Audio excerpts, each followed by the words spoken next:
اللہ تبارک و تعالی قرآن میں ارشاد فرماتا ہے کہ یا ایھا الذین آمنوا کلوا من طیبات ما رزقناکم واشکروا للہ ان کنتم ایاہ تعبدون، کہ اے ایمان والو ہماری دی ہوئی ستھری چیزیں کھایا کرو اور اللہ کا شکر ادا کیا کرو اگر تم اس کی عبادت کرتے ہو، اگر تم اس کی عبادت کرتے ہو۔ دوسرے مقام پر اللہ تبارک و تعالی ارشاد فرماتا ہے یا ایھا الناس کلوا مما فی الارض حلالا طیبا ولا تتبعوا خطوات الشیطان انہ لکم عدو مبین، کہ اے لوگو کھاؤ جو کچھ زمین میں حلال پاکیزہ ہے اور شیطان کے قدم پر قدم رکھ کر کے نہ چلو، بے شک وہ تمہارا کھلا دشمن ہے۔ دیکھیے کھانا اور پینا انسان کی بنیادی ضرورت کا حصہ ہے۔ اللہ تبارک و تعالی نے انسانی زندگی کی بقا اور تحفظ کے لیے کھانے اور پینے کو ذریعہ بنایا ہے، جس کے ذریعے انسان اپنی بھوک اور پیاس مٹاتا ہے۔ لیکن کھانے پینے کو انسانی خواہشات پر نہیں چھوڑا گیا، بلکہ اللہ تبارک و تعالی نے کھانے پینے کی چیزوں کے لیے پاک اور حلال ہونے کی شرط لگائی ہے۔ حکمت ربی کے مطابق جن چیزوں کا استعمال انسان کے لیے فائدہ مند تھا ان کے کھانے پینے کی اجازت دے دی گئی ہے، اور جن چیزوں کے استعمال سے دنیاوی اور اخروی نقصان تھا ان چیزوں کے استعمال پر اللہ تبارک و تعالی نے پابندی لگا دی ہے اور ان کا استعمال حرام قرار دے دیا ہے۔ یوں تو آج کل انسان اس قدر لاپرواہ اور دنیا دار ہو گیا ہے کہ کھانے پینے کی چیزوں میں حلال و حرام کا فرق بھول چکا ہے۔ آج میں آپ کو بتاتا چلوں کہ دیکھیں کسی زمانے میں نشہ صرف پی کر کے ہی کیا جاتا تھا، لیکن آج یہ ماڈرن زمانہ ترقی یافتہ زمانے میں نشہ نے بھی ترقی کر لی ہے، اور نشہ کی نئی نئی شکلیں جو ہے مارکیٹ میں آ گئی ہے، بازار میں آ گئی ہے۔ اب پینے کے ساتھ ساتھ معلوم ہے کہ ناک سے بھی سونگھ کر کے نشہ، ایسے سے نشہ دنیا ابھی جو ہے ماڈرن زمانے میں آ گئی ہے کہ سونگھ کر کے، چلم میں بھر کر کے، ٹیبلٹ کی شکل میں کھا کر کے، انجیکشن کی شکل میں نسوں میں لگوا کر کے بھی نشہ کیا جا رہا ہے۔ یہ ماڈرن زمانہ آ گیا ہے کہ آج جو پہلے جو ہے ایک دم شراب کے طور پر ایک ہوتا تھا نا کہ عام طور پر پیا جاتا تھا، لیکن آج حال یہ ہو گیا ہے کہ ٹیبلٹ کی شکل میں، دوائی کی شکل میں، چلم میں بھر کر کے، پان میں ڈال کر کے عجیب عجیب طرح سے لوگ جو ہے نوجوان لوگ نشہ کرتے ہوئے نظر آ رہے ہیں۔ ٹوکنے پر جب آپ ٹوکیں گے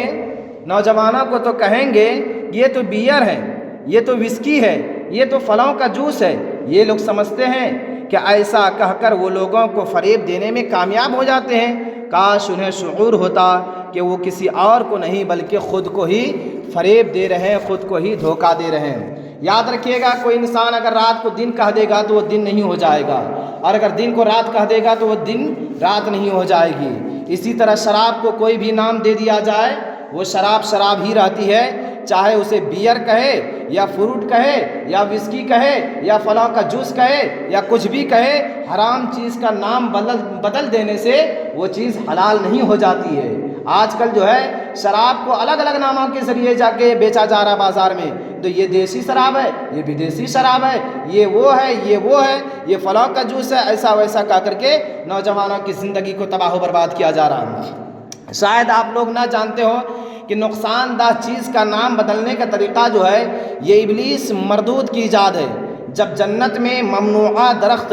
سے حضرت آدم و حوا رضی اللہ تعالیٰ عنہما نے، اور حضرت آدم علیہ السلام اور حضرت حوا رضی اللہ تعالیٰ عنہ نے کچھ بھی تناول کرنے سے صاف انکار کر دیا، تو شیطان نے ان کے سامنے قسم کھائی تھی کہ میں تمہارا جو ہے خیر خواہ ہوں، اچھا ہوں، بھلا سوچنے والا ہوں، اس درخت سے کھانے سے تمہیں اس لیے منع کیا گیا ہے کیونکہ یہ جو ہے شجرۃ الخلد ہے، یعنی یہ کہ ہمیشگی والا درخت ہے، اگر آپ اسے کھا لیں گے تو آپ ہمیشہ زندہ رہیں گے اور ہمیشگی کی دولت و سلطنت آپ کے پاس ہوگی۔ یعنی اس نے شجر ممنوعہ کو شجر خلد کا نام دے دیا، ابلیس نے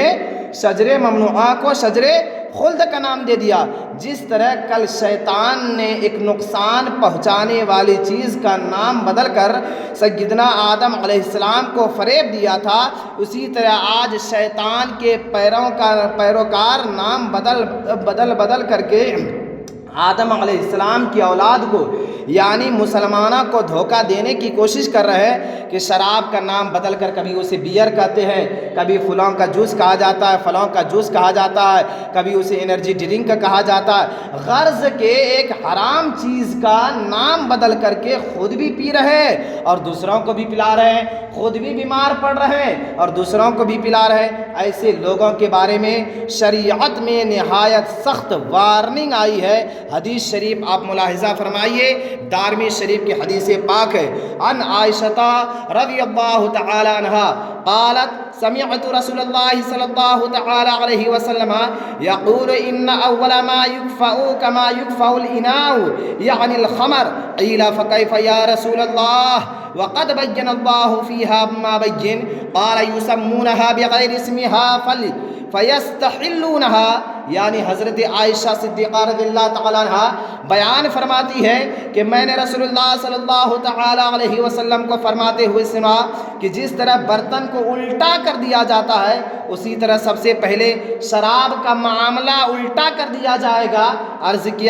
کی گئی یا رسول اللہ یہ کیسے ہوگا، جبکہ اللہ تبارک و تعالیٰ نے اس کی حرمت خوب واضح طور پر بیان فرما دی ہے۔ تو رسول اللہ صلی اللہ تعالیٰ علیہ وسلم نے ارشاد فرمایا لوگ شراب کو کچھ اور نام دے دیں گے پھر اسے حلال سمجھیں گے، اللہ اکبر، اور کوئی غیب کیا تم سے نہا ہو بھلا، جب نہ خدا ہی چھپا تم پہ کروڑا درود۔ دیکھیے وہی آج حال ہو رہا ہے، جو غیب کی خبریں ہمارے آقا گرامی وقار جناب محمد رسول اللہ صلی اللہ تعالیٰ علیہ وسلم نے دی تھی، صاف طور پر فرما دیا تھا کہ شراب کا نام لوگ بدل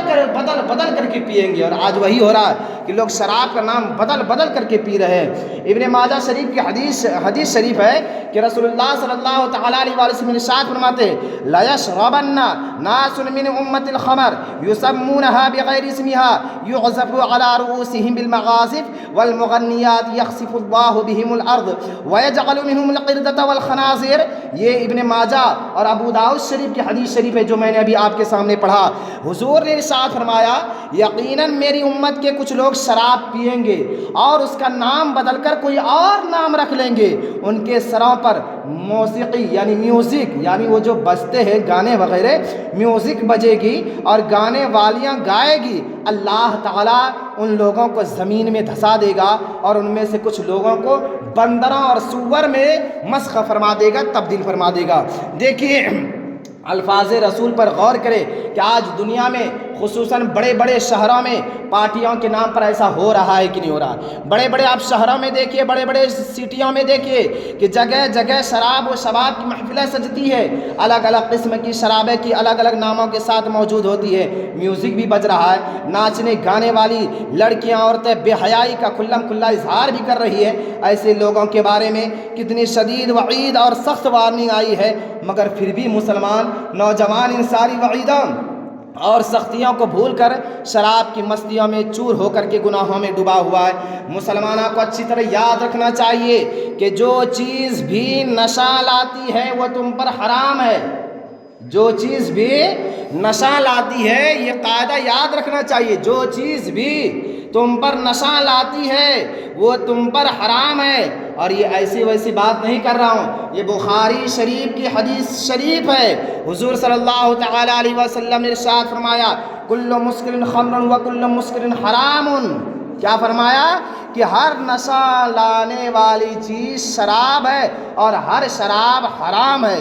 یعنی کسی بھی طریقہ سے نشہ کیا جائے، کسی بھی طریقے کا نشہ کیا جائے، کوئی بھی نشہ جائز نہیں ہے۔ نشہ لانے والی چیز کسی بھی شکل میں ہو، اس کا کوئی بھی نام ہو اس کا استعمال حرام ہی رہے گا، طریقہ یا نام بدل دینے سے وہ چیز حلال نہیں ہو سکتی ہے۔ اس لیے جو لوگ سوچتے ہیں کہ ہم شراب کو بیئر کہہ کر پی لیں گے تو جائز ہو جائے گا، یا پھر پان میں ڈال کر کے ہم شراب کی آمیزش کر لیں گے، یا پھر شراب ہم اس میں ملا کر کے پی لیں گے، یا پھر انجیکشن میں ڈال کر کے پی لیں گے، یا انجیکشن میں اپنے بدن میں لگوا لیں گے تو ہمارے لیے حلال ہو جائے گا، یاد رکھیے گا یہ ہر حال میں حرام ہی ہوگا، کیونکہ نبی نے فرمایا ہے ہر نشہ لانے والی چیز شراب ہے اور ہر شراب حرام ہے۔ دور حاضر میں شراب اور نشہ خوری کا چلن بہت ہی زیادہ بڑھ گیا ہے۔ اچھے خاصے سفید پوش گھرانہ میں بھی نشہ خوری کے منحوس جو ہے یہ کام جو ہے پڑھتے ہوئے نظر آ رہے ہیں۔ اگر یہ بری عادت نوجوانوں کی آوارگی کی بنا پر ہوتی تو اصلاح کی بھرپور گنجائش موجود تھی۔ افسوس تو اس بات کا ہے کہ بہت سارے گھروں میں وہاں کے ذمہ دار اور بڑے بزرگ اس بری عادت کا پتہ ہونے کے باوجود خاموش رہتے ہیں، اشاروں کنایوں میں اس برائی کو ہلکا گردانتے ہیں اور جانتے ہیں یا اس کی حمایت کرتے ہیں۔ یہ معاملہ انتہائی تکلیف دہ اور افسوسناک ہے۔ کہا گیا ہے نا کہ جب مسیحائی دشمن جاں ہو تو کب ہو زندگی، کون راہ بتلائے گا جب خضر بہکانے لگے۔ جب گھر کے ذمہ دار اپنے بیٹوں کو شراب کے بارے میں نہ روکیں گے، آپ دیکھ رہے ہیں شراب پینے سے کتنا نقصان ہو رہا ہے کہ شراب پینے سے کبھی طلاق تک کی بھی نوبت پہنچ جا رہی ہے، شراب پینے سے نوجوان ایکسیڈنٹ بھی ہوتے جا رہے ہیں، بہت ساری بیماریاں پیدا ہو رہی ہیں۔ اس سے کسی کی نظروں سے بھی یہ بیماری چھپی ہوئی نہیں، ہر کوئی جان رہا ہے، ہر عقل مند انسان جان رہا ہے، یہ کسی سے چھپی ہوئی نہیں ہے۔ گھر کے ذمہ داران اور بزرگ ہی وہ ہستی ہوتے جن کا خوف بچوں کو برائیوں سے روکتا ہے، لیکن بدلتے وقت میں بزرگوں کا رویہ بھی اس قدر بدل گیا ہے کہ اب کھلی برائی کے بعد بھی نوجوانوں کو نہ روکا جاتا ہے نہ ٹوکا جاتا ہے، الٹے ان برائیوں کے دبے لفظوں میں حمایت کی جاتی ہے۔ اور کیا کہا جاتا ہے، ارے ذرا خوشی کی وجہ سے پی لی تھی، شادی میں ذرا سا آؤٹ ہو گئے تھے، ایسے الفاظ شادی میں، نکاح میں، شادی میں ذرا سا آؤٹ ہو گئے تھے۔ اور یہ خرافات شہروں میں زیادہ شادی میں بھی منائے جا رہے ہیں، یہاں تک تو باضابطہ سننے میں بھی آتا ہے کہ شادی میں شراب لایا بھی جاتا ہے مسلمانوں کے ہاں، اور اس کو جا کر کے ناچ کے وقت اس کو دیا جاتا ہے کہ تم شراب پیو اور ناچو۔ ایسا بھی ہو رہا ہے ہمارے سماج میں۔ یہ کوئی جھوٹی بات، یہ مصنوعی بات یا بناوٹی بات نہیں ہے، بلکہ یہ حقیقت بات ہے، اور اخباروں میں اس طرح کی باتیں آتی رہتی ہے۔ اور کہتے اب بچے کہاں تک سمجھائے جائے، بھائی جب دولت ہے تھوڑا بہت خرچ کرنے میں کیا حرج ہے، اس طرح بھی باتیں ہوتی ہے۔ اب نیا دور ہے، ہر بات پر ٹوکنا بھی اچھا نہیں لگتا ہے، اس طرح کی یہ وہ ڈائلوگ ہے جنہیں سفید پوش گھروں کے ذمہ دار اس وقت بولتے ہیں جب کوئی عالم دین یا سوسائٹی کا کوئی سمجھدار انسان ان کے بچوں کو شراب نوشی اور نشہ خوری کے بارے میں بتاتا ہے، لیکن بجائے اس کے کہ بچوں کو ڈانٹا جائے الٹے ان کی آوارگی کی حمایت کی جاتی ہے، جس کی وجہ سے نشہ خوری کا چلن دن بدن بڑھتا جا رہا ہے۔ آپ دیکھیے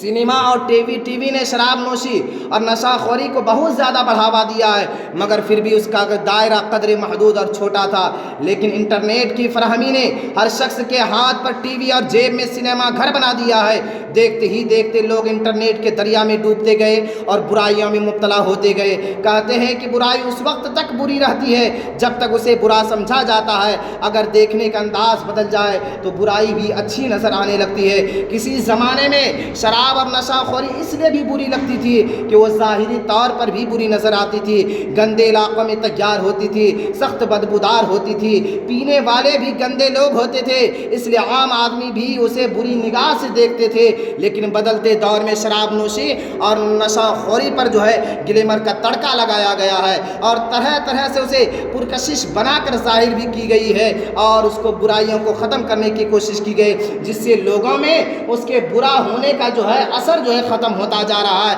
اور اس کی شروعات جو ہے ادیبوں اور شاعروں کے ذریعے ہونے لگا ہے، جہاں پہ شراب کو اچھا سمجھا جا رہا ہے۔ اور شاعروں میں کسی شاعر نے تو بہت سارے شراب کے میٹر پر بکواس بھی کر ڈالی ہے۔ بہت سارے شاعروں نے کہا کہ بے پیے ہی شراب سے نفرت، ایک شاعر نے کہا کہ بے پیے ہی شراب سے نفرت، یہ جہالت نہیں تو پھر کیا۔ دیکھیے کیسی کیسی بکواسی شاعری، اور یہ شعر و شاعری کے ذریعے سے ایک ہوتا ہے